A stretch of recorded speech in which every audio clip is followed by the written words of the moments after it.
손흥민 선수가 득점왕도 다 했는데 우승컵이랑은 진짜 연이 없잖아요. 정말 없죠. 아시안컵에서도 안 됐어. 가장 그래도 해봄직한 대회가 바로 이 리그컵이다 그러던데요. 토트넘처럼 지금 우승에 목마른, 여기서라도 우승을 일단 한번 하고 무건의 고리를 끊어내는 게 사실 중요하죠. 이번 시즌만큼은 이 손흥민 선수가 토트넘 유니폼을 입고 트로피를 들어올리는 모습을 꼭 봤으면 하는 바람이 들었습니다. 자, 송지훈 기자님 나오셨으니까 손흥민 선수 이야기부터 해보도록 할게요. 토트넘이 경기가 있었는데 맨시티전에는 예상대로 출전을 하지 않았습니다. 네, 손흥민 선수가 지금 이제 부상에서 회복을 하고 있는 단계, 마무리 단계라고 볼 수 있는데, 사실은 이번 그 맨체스터 시티와의 카라바오컵 16강전에는 나오지 않는다는 게 미리 공지가 되어 있는 상황이었고, 이제 주말 에스턴 빌라와의 프리미어리그 경기에 복귀할 거다. 라는 얘기들이 이제 많았기 때문에 오늘 이번 경기에 빠진 건 사실 놀라운 일은 아니었고요. 그러니까 손흥민 선수는 이제 사복 차림으로 편하게 이제 경기를 지켜보는 장면이 이제 중계 화면에도 잡히고 했었는데, 사실은 그러니까 손흥민 선수가 빠졌다기보다는 손흥민 선수가 없는 토트넘이 맨시티를 잡은 거, 이게 정말 이제 놀라운 그런 결과죠. 사실은 그 토트넘이 맨시티를 상대로 승리를 한 게 제가 기록을 찾아보니까 지난해 2월 프리미어리그에서 1대0으로 이겼던 거 이후로 4경기만이고 1년 8개월 만이에요. 와, 네, 2년만. 근데 사실은 객관적인 경기력을 감안하더라도 이게 전혀 놀랄 만한 일은 아니니까, 어쨌거나 그러니까 뒤에서 우리가 다시 얘기했지만 맨시티가 베스트 전력으로 나온 경기는 아니었습니다만 마음가짐이나 이제 구성이나 그렇다고 하더라도 어쨌거나 토트넘이 승리한 건 의미 있는 결과다. 이제 후반에는 저도 이제 경기를 봤을 때 유망주 선수들, 이제 어린 선수들을 한번 시험대에 올리는 식으로 맨시티가 쓰긴 썼는데, 근데 사실상 득점은 전반에 토트넘에서 먼저 나왔거든요. 그렇죠. 그런 면을 본다면은 토트넘 팀 입장에서 본다면 의미를 분명히 부여할 수가 있는 승부였습니다. 어쨌든 최근에 또 토트넘의 전력이 계속 좀 들쭉날쭉했잖아요. 기복이 있었던 상황에서 이 손흥민 선수의 그 자리에 이제 대신해서 들어갔던 이 티모 베르너 선수가 일단 또 골을 넣었고요. 또 파페사르 선수가 또 결승골을 넣으면서 일단은 역사적으로, 그러니까 그 기존의 그런 기록으로 놓고 봤을 때는 아까 송지훈 기자가 이야기한 대로 1년 8개월 만에 맨시티를 꺾었다는 점, 이 부분은 분명히 토트넘이 앞으로 또 리그 운영을 하는 데 있어서도 상당히 좀 이 터닝 포인트가 될 수 있는 그런 요소가 될 거라고 봅니다. 그렇습니다. 진짜 강적, 가장 최강이라고 할 수 있는 현재 맨시티를 2대1로 꺾고 리그컵 8강행에 진출을 했습니다. 손흥민 선수가 득점왕도 하고 다 했는데 우승컵이랑은 진짜 연이 없잖아요. 정말 없죠. 심지어 아시안컵에서도 안 됐어. 맞아. 네, 금메달 하나 땄지. 유일하게 지금 금메달 하나 땄죠. 정말 너무너무 아쉬운데. 이거 근데 어떤 기자분이 말씀하시기에는 가장 그래도 해봄직한 대회가 바로 이 리그컵이다 그러던데요. 그러니까 대회에 참가하는 팀들의 마음가짐을 이제 놓고 본다면, 사실은 프리미어리그, 그리고 이제 챔피언스리그나 유로파리그 같은 유럽 클럽 대항전, 그리고 좀 역사와 전통을 자랑하는 FA컵, 요 세 대회 정도가 좀 더 진심으로 이제 대하는 그런 대회고, 보통 지금 우리가 카라바오컵이라고 부르는 리그컵 같은 경우는 좀 젊은 선수들, 그리고 부상에서 회복한 선수들이 뭔가 기량을 점검해 보는, 그리고 골키퍼 같은 경우에는 그동안 백업으로 뛰지 못하던 선수들이 이제 경기력을 좀 살리는 용도로 쓰는 그런 대회거든요. 그렇기 때문에 그러니까 우승에 도전할 수 있는 정도의 경기력을 가진 그런 팀들 입장에서는 약간의 쉬어가는 그런 무대라고 보지만, 토트넘처럼 지금 우승에 목마른, 어떤 대회든 좋으니까 우리는 무조건 우승을 좀 해봐야 되는데 라고 생각하는 이런 팀들에게는 사실 리그컵이라 해도 여기서라도 우승을 일단 한번 하고 그동안 이제 무승의 고리, 무건의 고리를 끊어내는 게 사실 중요하죠. 그러니까 토트넘이 그 기록을 보면 2007-2008 시즌 리그컵 이후에 우승 트로피가 없어요. 그때도 이 리그컵 우승했어요. 다른 대회가 아니고. 그러니까 그나마 이제 근사치로 이제 우승에 도전할 수 있었던 그 경기가 바로 2018-2019 챔피언스 리그 그 결승 때, 그때 손흥민 선수가 또 뛰었던 그 바로 경기였죠. 그때 하고 2020-21이었나요? 그때 이제 리그컵 대회, 그때도 맨시티와 결승에서 맞붙었는데 모두 지면서 결국은 음. 우승 트로피를 들어올지 못했고 손흥민 선수도 프로의 이제 본인의 이제 소속팀에서 한 번도 이 트로피를 들어올리지 못했는데요. 뭐 손흥민 선수가 2010년에 이제 함부르크서부터 해가지고 지금 레버쿠젠, 토트넘 지금 그래도 한 14년, 15년째 지금 유럽 무대를 좀 누비고 있잖아요. 여기서 그래도 우승 트로피 하나를 좀 들어올리지 못한 거는 조금 이 개인 커리어에 있어서도 좀 아쉬운 부분이 있는 건 사실이고요. 그렇죠. 이 기세를 이어서 뭐 지금 다음 상대가 이제 맨체스터 유나이티드인데 또 맨유도 사실 좀 그렇게 썩 좋지는 않은 상황이거든요. 네. 예, 맨유도 좀 이렇게 꺾고 나서 좀 이번 시즌만큼은 이 손흥민 선수가 토트넘 유니폼을 입고 트로피를 들어올리는 모습을 꼭 봤으면 하는 바람입니다. 그렇습니다. 일단은 큰 산 하나 넘었습니다. 맨시티를 16강전에서 2대1로 꺾었기 때문에 8강으로 가는데 자 8강전 대전 상대는 정해졌나요? 지금 일단 그 나와 있는 걸 보면 토트넘과 맨체스터 유나이티드가 만나요. 그래서 지금 토트넘이 맨체스터 형제와 이제 2연전을 벌이게 되는 그런 상황이 됐고 아스널과 크리스탈 팰리스 그리고 뉴캐슬 유나이티드와 브렌트퍼드 그리고 사우샘프턴과 리버풀 이렇게 정리해졌습니다. 네. 자 맨유는 얼마 전에 맞붙어서 저희가 승리했잖아요. 이겼잖아요. 네, 그렇죠. 3대0. 네. 꽤나 큰 승리였기 때문에 그래서 좀 해봄직하다 8강전. 근데 또 맨유도 이슈가 있더라고요. 테나 감독이 경질이 되고, 그렇죠. 네. 네. 새로운 감독이 왔다는데 그러고 네. 나서 저희도 이기긴 이겼습니다만 대승했다고 들었거든요. 그러니까 확실히 네. 그 감독 교체라는 그 이건 사실 어떻게 보면 충격 요법이잖아요. 그렇죠. 그런데 이런 충격 요법을 시즌 중에 단행하는 이유는 그렇게 해서 실제로 팀 분위기가 확 바뀌기 때문이에요. 그러니까 새 감독이 오고 뭐 그런 이제 뭐 팀 분위기가 좀 바뀌고 전술도 달라지고 하면 그동안 기회를 받지 못하던 선수들이 잘하면 나도 뛸 수 있는 기회가 열릴까? 네. 라는 그런 부분. 그리고 그동안 주전으로 뛰던 선수들은 감독이 바뀌고 전술이 바뀌면 나 밀리는 거 아니야? 잘릴 라는 수도 그런 있다. 네. 그런 경각심 이런 것들이 막 맞물리면서 팀 안에 아주 긍정적인 이제 경쟁 구도가 만들어지는데 그 구도를 잘 활용하면 이제 그 팀이 이제 분위기 완전히 성공을 하게 되는 것이고 네. 그것마저 안 되면 이제 더 어려움을 겪는 경우가 예를 들면 이제 전북 현대 같은 네. 바꿔도 안 되는 그런 상황들이 네. 이제 오기도 하지만 어쨌거나 그런 충격 요법을 통해서 좀 분위기를 환기시킬 수 있다라는 네. 점에서 이제 긍정적인 요인들이 있죠. 일단 뭐 맨유 입장에서는 지금 유럽 대항전도 마찬가지고 지금 리그에서도 지금 14위에 지금 그치고 있거든요. 네.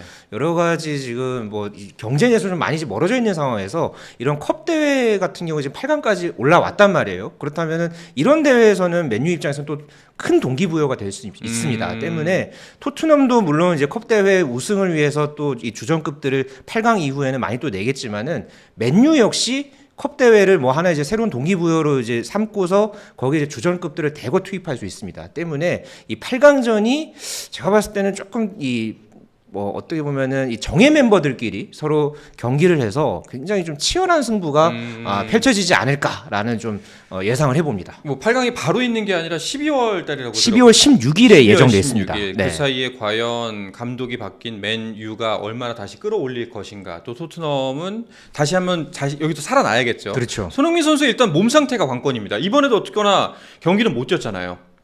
그러니까 지금 얘기하는 걸 들어보면 그러니까 손흥민 선수의 몸 상태는 사실상 이미 회복이 됐다고 봐도 크게 다르진 않아요. 그러니까 나올 수 있는 정도까지는 모르겠지만 어쨌거나 부상이 심하진 않은 걸로 네. 지금 그 포스테코글루 감독도 얘기를 하고 있거든요. 그리고 이제 감독이 그런 얘기했죠. 엄밀하게 얘기하면 이건 햄스트링 부상 아니다라고 얘기를 했는데. 그러니까 지난달에 이제 그 축구 대표팀 소집까지 빠질 정도로 손흥민 선수의 햄스트링 부상이 좀 심각했던 그런 상황이었는데 지금 그 부상 부위가 다시 악화된 건 분명히 아닌 것 같고, 그러니까 그거 같아요. 그러니까 손흥민 선수가 햄스트링 부상에선 나왔는데 어쨌거나 햄스트링을 제대로 쓰지를 못했기 때문에, 그러니까 제 경우를 이제 예로 말씀드리면 제가 최근에 이제 50견 때문에 이쪽 어깨 고생을 하는데 이쪽 어깨가 아프니까. 네. 다른 쪽 어깨를 많이 일부러 써야 되잖아요. 네. 그러니까 여기가 아파. 약간 저는 그래서 이 기사를 보고 동병상련이 됐어요.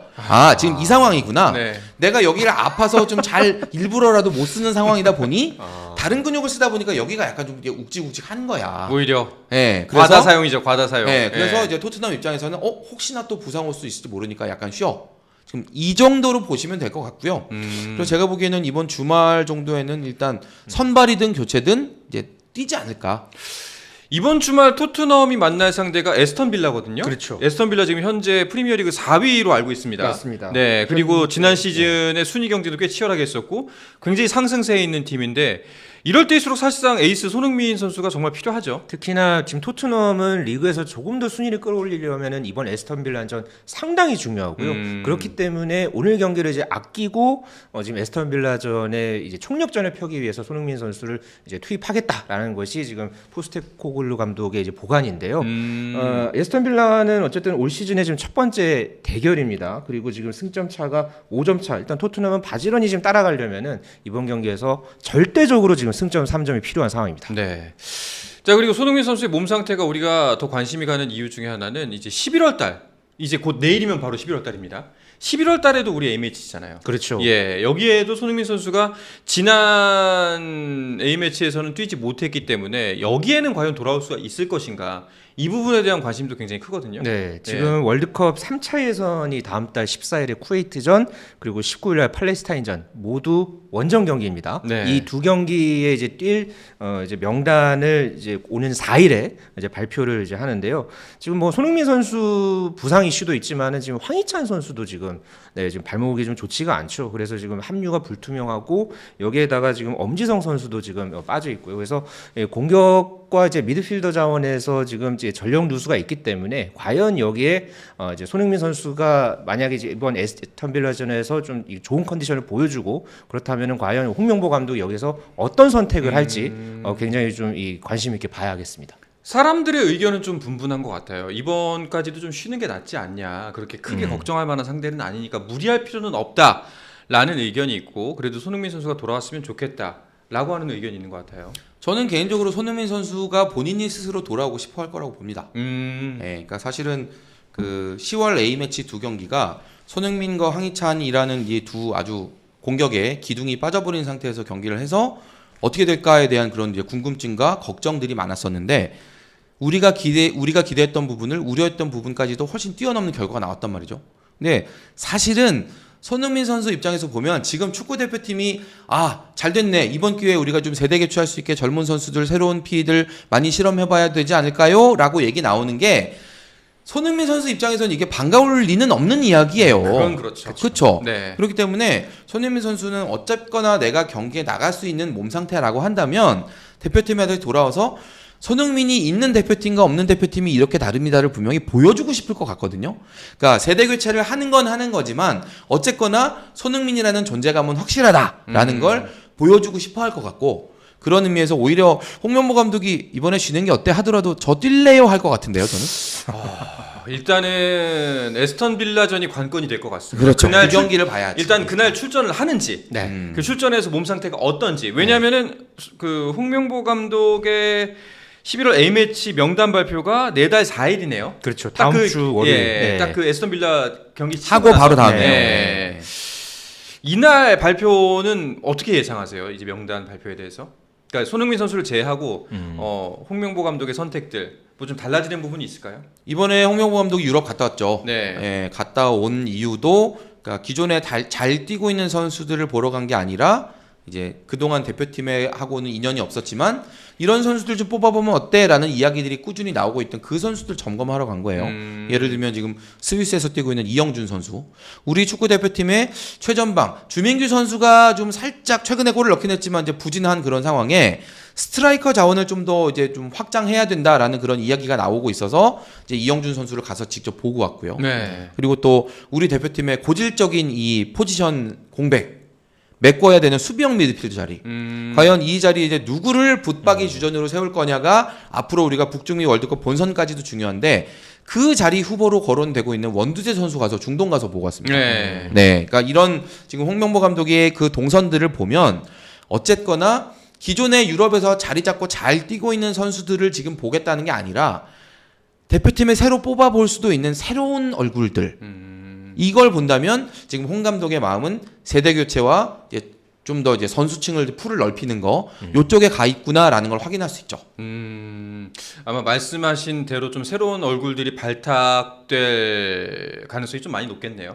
네, 아무래도 자꾸 그러니까 모든 포지션을 한 번에 다 바꾸는 건 사실 어렵습니다만 뭐 지금 측면 풀백 같은 경우는 더 더 많은 선수들이 테스트를 받아봐야 돼요. 아직까지도 지금 서령우 선수 정도 말고는 이 선수가 붙박이 주전이야라고 얘기할 만한 급의 선수들이 잘 없거든요. 네. 그렇기 때문에 더 많은 선수들이 들어와야 되고 그리고 스트라이커 그리고 또 뭐 수비형 미드필더 또 중앙 수비수 같은 경우도 계속 좀 실험이 이루어져야 될 것 같습니다. 네, 알겠습니다. 자, 뭐 구독자 여러분들께서 좀 의견을 올려주고 계신데요. 일단 유승환님께서 아 그러시구나, 야구 팬이시구나, 반갑습니다. 롯데와 클리블랜드 팬이라고 하는데 저도 롯데 좋아합니다. 네, 앞으로 많은 글 남겨주시기 바라겠습니다. 네. 그리고 단페트레스쿠님이 김승규 선수도 부상이라고 하던데요. 네, 김승규 선수 지금 부상이어서 네. 아마 대표팀에 뽑히기가 쉽지 않다는 얘기를 저도 들었는데 지금 최근 컨디션이 어떤 것까지는 저도 확인하지 못했고요. 어차피 지금 그 자리에 한 명이 더 들어와야 돼요. 근데 그동안 축구 대표팀에 계속 이제 들어왔었던 송범근 선수가 요즘 많이 부진하거든요. 그래서 이제 송범근 선수도 지금 뽑히기가 쉽지 않은 상황이라고 본다면 국내파 선수들에게 다시 좀 기회가 올 수 있는 그런 상황이 아닌가. 네. 네, 그런 뭐 생각이 듭니다. 알겠습니다. 뭐 축구 국가대표팀 이야기는 여기쯤에서 정리하려고 하는데 마지막으로 한 가지만 궁금한 게 홍명보 감독에 대한 여론 좀 변화된 걸 느끼시나요, 두 분께서는? 그러니까 저는 그렇게 생각해요. 홍명보 감독을 뭐 예를 들면 용서했다. 이제부터는 홍명보 감독 응원할 거야. 그건 아니라고 보는데 어쨌거나 홍명보 감독에 대해서 지속적으로 자꾸 뭔가 부정적인 발언이 나오는 게 축구 대표팀의 경기력과 분위기에 악영향을 미칠 수 있다라는 그 부분에 대해서 축구 팬들이 많이 동의를 하시는 것 같고요. 네. 그래서 지금은 이제 그 월드컵 3차 예선을 진행하고 있는 상황이니까 홍명보 감독에 관한 이제 그런 부분은 이제 축구협회 행정 쪽으로 좀 더 이제 좀 이야기를 옮겨가는 게 맞지 않느냐라는 이제 그런 여론이 만들어진 것 같아요. 이게 뭐 홍 감독은 지금부터 이제 논란 끝. 저는 그건 아니라고 보지만 네. 어쨌거나 지금 한창 월드컵 예선을 치르고 있는 축구 대표팀 감독을 흔들지는 말자라는 그런 부분 참 우리 축구 팬들 진짜 착하고 훌륭한 것 같습니다. 이성적이죠. 네. 굉장히 이성적이죠. 네. 예, 감정적으로 보이지만 사실상 그 이성적인 판단 하에 움직이는 걸로 보입니다. 스포츠 플러스 한정의 무대 스포츠 플러스 인터넷 없이